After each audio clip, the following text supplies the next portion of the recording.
Have you ever found yourself defending someone you know is morally questionable?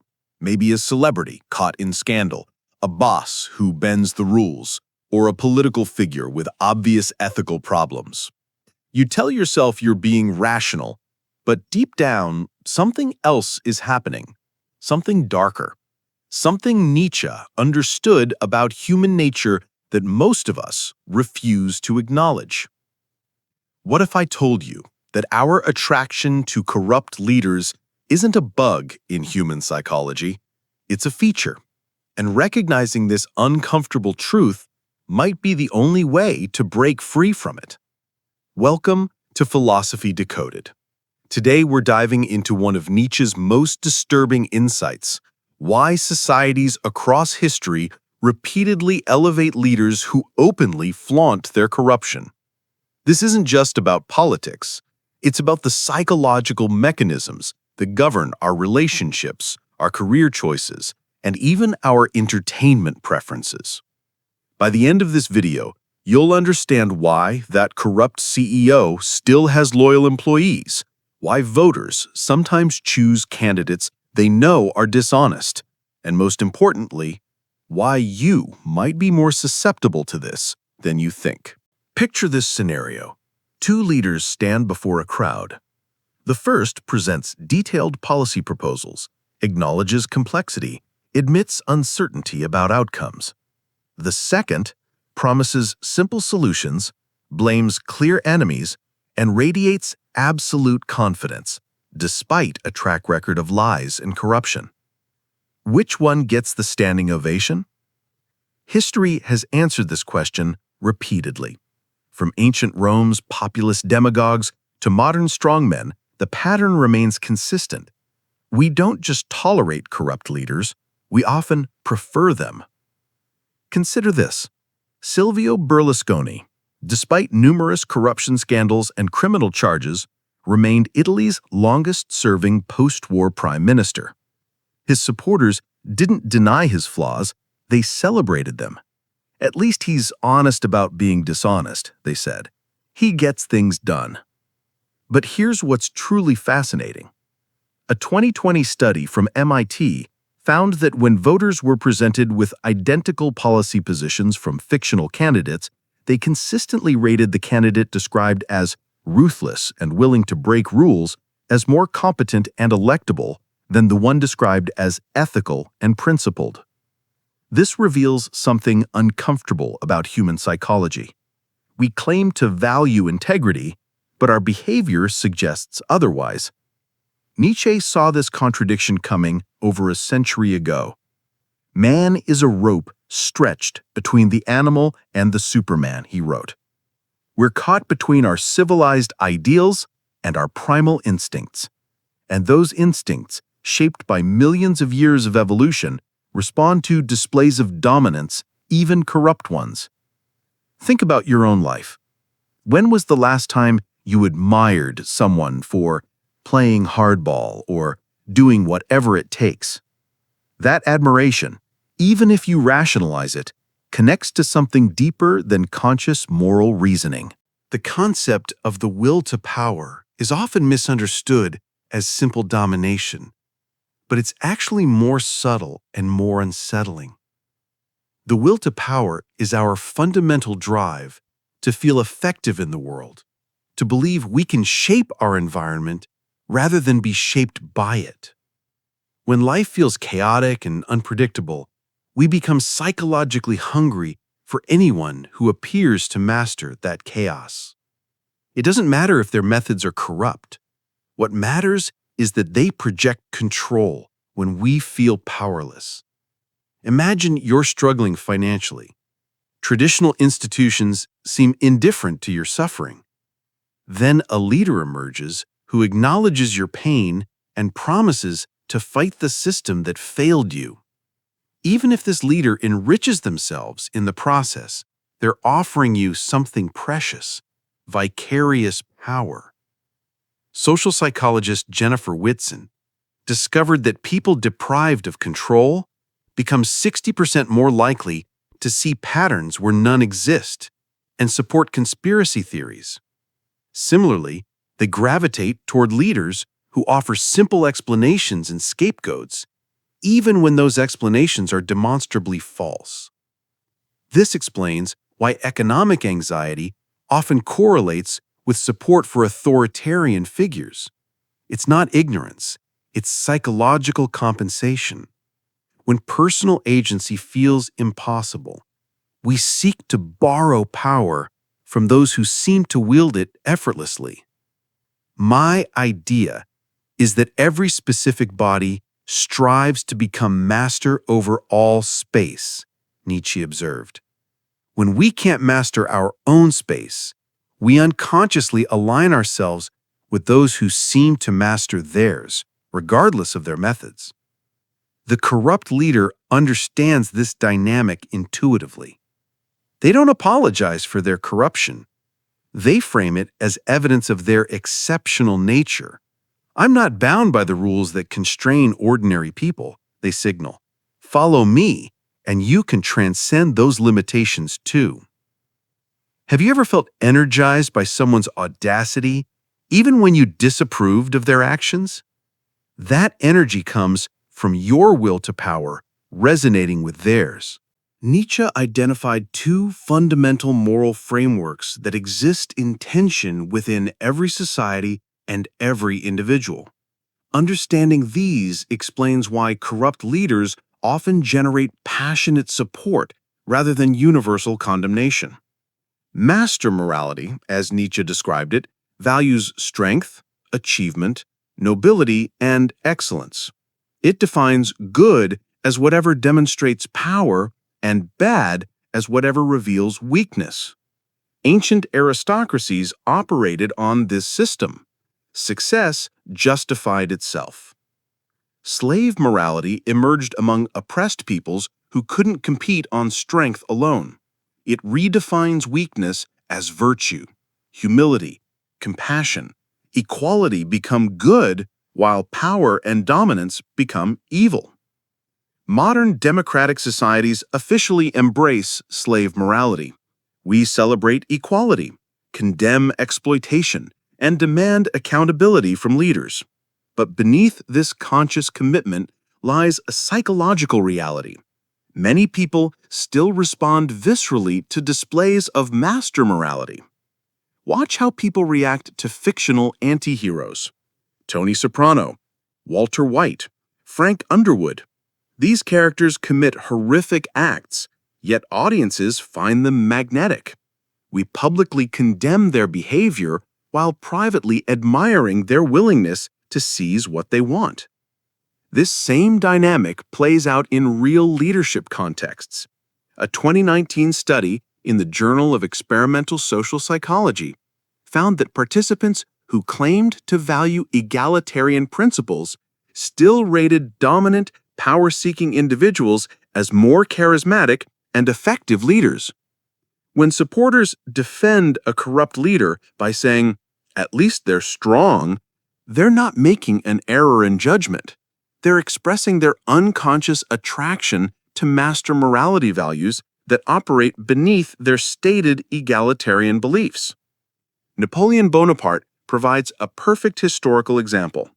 Despite being responsible for wars that killed millions, he inspired devotion not in spite of his conquests, but because of them. His supporters didn't say, "He's good despite his flaws." They said, "He's beyond good and evil, a man of destiny." This hero worship transforms corruption from a vice into a sign of greatness. Ordinary rules don't apply to extraordinary people becomes the implicit justification. Think honestly. Do you sometimes find yourself making excuses for successful people's questionable behavior that you'd never tolerate from ordinary individuals? Perhaps Nietzsche's most illuminating concept for understanding modern political dynamics is resentment, a French term that captures something deeper than simple resentment. Resentment describes a festering psychological condition born from perceived powerlessness, suppressed anger, and thwarted ambition. Man would rather will nothingness than not will at all, Nietzsche wrote. In simpler terms, humans prefer destructive action over feeling completely helpless. This explains why people sometimes support leaders who tear down institutions rather than build them up. When you feel ignored, marginalized, or betrayed by existing systems, the prospect of watching those systems burn can provide profound psychological satisfaction, even if the destruction ultimately harms your own interests. Consider the 2016 Brexit vote. Many Leave supporters acknowledged that leaving the EU might damage Britain's economy. But for voters who felt abandoned by globalization and ignored by cosmopolitan elites, the emotional payoff of delivering a shocking blow to the establishment outweighed material concerns. Political scientist Catherine Kramer's research in Wisconsin revealed this dynamic clearly. Rural voters supported policies that sometimes worked against their economic interests because those policies punished the urban professionals they blamed for their marginalization. Corrupt leaders exploit this psychology masterfully. They position themselves as weapons of revenge against perceived enemies. "They look down on you," the corrupt leader whispers, "but I'll make them pay." The corruption becomes secondary to the promise of vindication. Supporters don't just tolerate the leader's ethical violations, they interpret them as proof of their willingness to fight dirty against deserving enemies. This creates a dangerous feedback loop. The more the corrupt leader is criticized by mainstream institutions, the more their supporters view those criticisms as confirmation they've chosen the right champion against the system. "My enemy's enemies are my friends" becomes the governing logic, even when those friends are manifestly corrupt. Have you ever supported someone not because they helped you, but because they hurt someone you felt had wronged you? That impulse, which we all share to varying degrees, becomes weaponized by skilled demagogues. Human beings exist in a fundamental tension between two opposing impulses: the drive toward growth and challenge versus the desire for comfort and security. Understanding this tension explains why corrupt leaders often succeed by appealing to our weaker impulses rather than our stronger ones. On one side lies what we might call the growth mindset. People who create their own values, embrace life's challenges, and take full responsibility for their choices. They don't need external validation or authority figures to give their lives meaning. They're willing to face uncertainty and complexity because they understand that genuine strength comes from wrestling with difficult realities.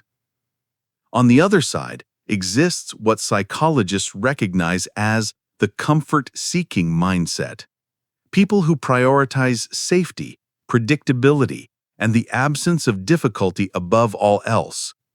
They seek leaders who promise to solve problems without requiring personal growth or sacrifice. Modern society has made comfort-seeking easier than ever before. We can insulate ourselves from most physical hardships, avoid challenging conversations, and consume entertainment that reinforces our existing beliefs. This comfort becomes addictive. This psychological dynamic helps explain why corrupt leaders often succeed by offering simple solutions to complex problems. They position themselves as the strong parent who will handle all difficulties while asking nothing challenging in return. Imagine two political speeches. One says, "The challenges we face are complex and will require difficult choices and sacrifices from us all, but together we can build something better." The other proclaims, "The problems are simple. I alone can fix them without any sacrifice from you. Just trust me." Which consistently wins elections across cultures and time periods? Political scientists studying voter behavior have found that during periods of stress, voters gravitate toward leaders offering simple solutions and scapegoats rather than those acknowledging complexity. Even when people recognize the simple solutions are unlikely to work, the psychological comfort often outweighs practical considerations. We become comfort seekers, preferring reassuring lies to challenging truths. The FIFA corruption scandal provides a perfect example. Many football fans knew FIFA officials were corrupt, but supported them anyway because they delivered what fans wanted: exciting tournaments and national pride without demanding difficult changes to the sport's economics or governance. Modern consumer culture reinforces this pattern. We're trained to expect instant gratification, simple answers, and problems solved by external authorities. When leaders offer to extend this consumer mentality to governance, "I'll fix everything while you just live your life," it feels natural. The corrupt leader succeeds by positioning themselves as the ultimate service provider. They offer us permission to remain passive consumers of solutions rather than active creators of change. What comforts do you seek from leadership? What complexities are you tempted to avoid? Recognizing our own desire for simple answers is the first step in understanding our vulnerability to those who would exploit this desire. Freedom is the will to be responsible for ourselves. This simple statement contains a profound insight about why people sometimes choose corrupt leaders over ethical ones. True freedom is terrifying. When we're truly free to make our own moral choices, we can no longer blame others for the consequences. We must live with uncertainty, complexity, and the possibility of being wrong. For many people, this existential burden feels heavier than the weight of external authority. In Thus Spoke Zarathustra, Nietzsche describes 3 spiritual transformations. First comes the camel, which dutifully carries burdens imposed by others. Next is the lion, which fights for freedom from those burdens. But only the third stage, the child, can create new values and meaning. Most people remain camels throughout their lives. They prefer the familiar weight of someone else's moral certainty to the terrifying freedom of creating their own meaning. Psychologist Erich Fromm later developed this idea in his book, Escape from Freedom, arguing that the anxiety of moral responsibility pushes people toward authoritarian systems that free them from the burden of decision-making. Think about facing a complex ethical dilemma with no clear right answer. What feels more comfortable, wrestling with the uncertainty yourself or having a confident authority figure tell you what to do? For most of us, the latter provides immediate relief. When a charismatic leader proclaims, "I alone can fix it," or "the solution is simple," they're offering liberation from the existential burden of figuring it out ourselves. This psychological mechanism helps explain why corrupt but decisive leaders often gain support during times of complexity and uncertainty. The comfort of not having to think for ourselves can outweigh concerns about their integrity. During Germany's chaotic Weimar period, many citizens embraced leadership that offered clear narratives and strong decisions, despite mounting evidence of corruption and extremism. The psychological relief of moral certainty felt more valuable than the hard work of democratic participation. This dynamic appears in non-political contexts, too. Why do people stay loyal to corrupt bosses or toxic partners? Often because the alternative, taking responsibility for their own lives, feels more frightening than accepting familiar dysfunction. When was the last time you deferred a difficult moral choice to an authority figure? That relief you felt connects directly to how societies sometimes embrace corrupt but decisive leaders. Here's a troubling reality about human psychology. We're more likely to abandon our personal moral compass when it conflicts with group acceptance. This isn't a character flaw. It's hardwired into our evolutionary programming. Consider how quickly people change their stated beliefs when moving between different social circles. The same person who champions individual rights at work might embrace authoritarian policies at their local community meeting, simply because that's what their neighbors expect. Humans evolved as intensely social creatures. Our ancestors didn't survive through superior individual strength or intelligence. They survived through their ability to maintain group cohesion under pressure. Those who could read social cues, conform when necessary, and maintain tribal bonds were the ones who lived long enough to pass on their genes. This evolutionary heritage creates what psychologists call conformity bias, our unconscious tendency to align our beliefs and behaviors with whatever group we identify with most strongly. It's why teenagers adopt the fashion and attitudes of their peer groups, why employees often mirror their company culture, and why neighbors in the same community tend to share political views. Under normal circumstances, this social instinct serves valuable purposes. It enables large-scale cooperation, builds stable communities, and creates the shared narratives that give life meaning. Without some degree of conformity, complex societies couldn't function. But this same instinct becomes a weapon in the hands of skilled manipulators. Corrupt leaders don't need to convince everyone they're ethical. They only need to position themselves as the authentic voice of whatever group they're targeting. Watch how this works in practice. The corrupt leader doesn't say, "Follow me because I'm morally superior." Instead, they say, "I'm one of you fighting against them." They transform personal loyalty into group loyalty, making criticism of their behavior feel like betrayal of the community itself. This psychological sleight of hand is remarkably effective. When leaders successfully link their personal interests to group identity, their supporters will defend increasingly questionable behavior rather than risk social isolation. We see this pattern everywhere, not just in politics. Corporate cultures that punish whistleblowers, social groups that shun members who question group behavior, online communities that attack anyone who breaks from orthodox thinking, all exploit the same basic human vulnerability. The social cost of standing apart from our tribe often feels greater than the cost of compromising our individual principles. Better to be wrong with the group than right and alone. Consider Edward Snowden or Chelsea Manning. Regardless of your opinion on their actions, notice how they were often criticized not for being wrong, but for being disloyal to their organizations and country.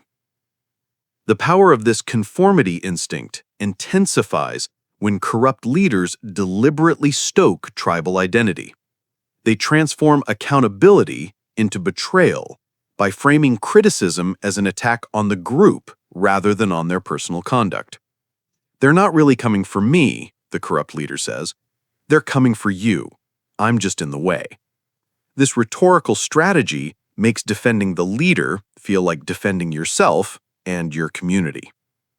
Social psychologist Jonathan Haidt observed that when sacred values are threatened, we become intuitive theologians rather than intuitive scientists, defending our group's beliefs regardless of evidence. This explains why corruption scandals sometimes actually strengthen a leader's support among their base. Each revelation becomes an opportunity to demonstrate tribal loyalty by rejecting outside criticism.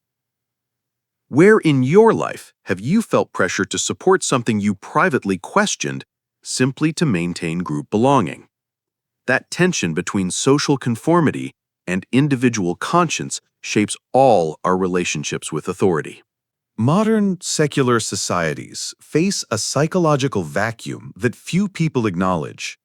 When traditional sources of meaning, religion, stable communities, inherited social roles lose their authority, the human need for something greater than ourselves doesn't simply disappear.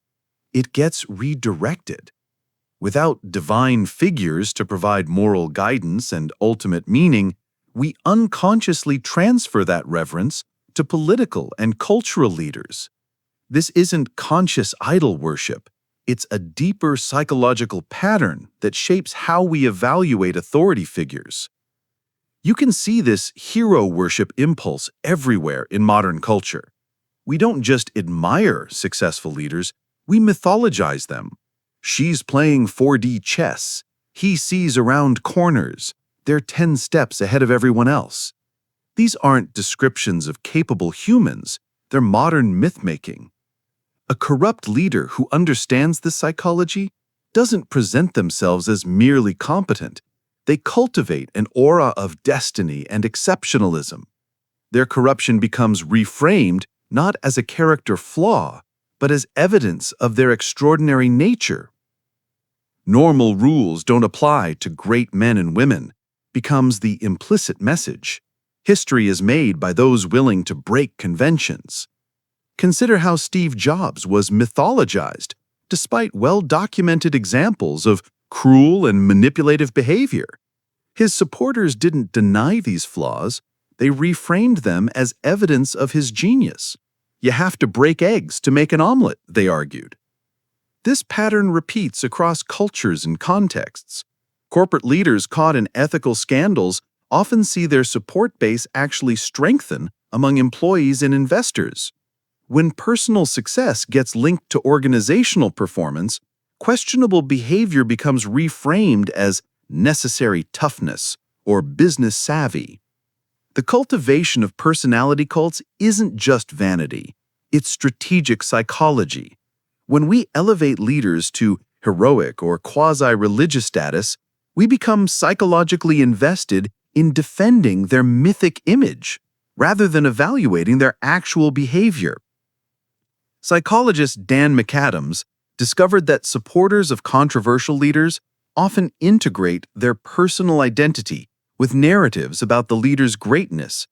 Abandoning the leader would require reconstructing their own sense of self, making criticism feel like self-betrayal. Do you have heroes whose flaws you find yourself defending or minimizing? Our need for idealized figures is deeply human, but it's also a vulnerability that corrupt leaders readily exploit. When traditional sources of meaning collapse, religion, community, stable institutions, the hunger for something greater than ourselves doesn't disappear. It just gets redirected toward political figures who promise to fill that void. The psychological patterns we've explored aren't inevitable. Some societies have recognized these vulnerabilities and developed effective immunities against corrupt leadership.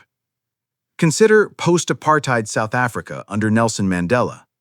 Despite strong incentives for vengeance and exploitation, the very conditions that typically fuel support for corrupt leadership, South Africa chose a different path. Mandela's Truth and Reconciliation Commission channeled anger toward healing rather than retribution. By acknowledging people's pain while rejecting revenge as a solution, South Africa demonstrated how to transcend the psychology that typically enables corruption. Iceland's response to the 2008 financial crisis offers another example. When corrupt bankers and politicians threatened their economy, citizens launched the kitchenware revolution, surrounding parliament with ordinary people banging pots and pans. They forced resignations, jailed banking executives, and rewrote their constitution through direct citizen involvement. Iceland succeeded by cultivating collective efficacy, the shared belief that citizens together can reshape their circumstances. This directly counteracts the psychological helplessness that drives support for corrupt strongmen. When people feel genuinely empowered to create change themselves, they're less susceptible to those who promise to do it for them. The women of Liberia's Bong County offer another inspiring example. After enduring corrupt leadership that exploited ethnic divisions, women across different tribal groups formed cross-tribal councils that created new accountability systems. By deliberately building relationships across group boundaries, they neutralized the tribal psychology that corrupt leaders had manipulated. Their success came from acknowledging human nature rather than denying it. These examples share a common thread.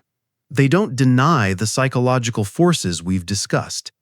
Instead, they acknowledge these vulnerabilities and build structures to channel them toward healthier expressions. the drive for power becomes democratic participation. The need for heroes shifts to celebrating ordinary citizens performing acts of integrity. The hunger for meaning gets fulfilled through collective purpose rather than individual worship. At the individual level, resistance begins with self-awareness. Ask yourself, am I supporting this leader because they deliver practical benefits or because they satisfy deeper psychological cravings for strength, simplicity, belonging, or revenge? These aren't easy questions. They threaten our self-image as rational and independent. But transformation becomes possible when we understand our own psychological vulnerabilities rather than denying them. The path forward requires brutal honesty about the forces within us, our will to power, our resentment, our fear of freedom, our herd instinct, our craving for idols, and our longing for comfort. These aren't abstract philosophical concepts. They're the very impulses that corrupt leaders exploit. Understanding why we worship corrupt leaders isn't just an intellectual exercise. It's the foundation for building immunity against manipulation and creating healthier forms of leadership and community. The philosopher's insight was correct. We must become who we are, rather than who others would make us. This requires courage to face uncertainty, wisdom to embrace complexity, and strength to take responsibility for our own moral choices. Perhaps the most dangerous power we can give any leader is the power to remain unquestioned. But by understanding these dark truths about human nature, we can finally begin to question not just our leaders, but ourselves. The choice is ours. Remain passive consumers of authority or become active creators of the communities and leaders we actually deserve.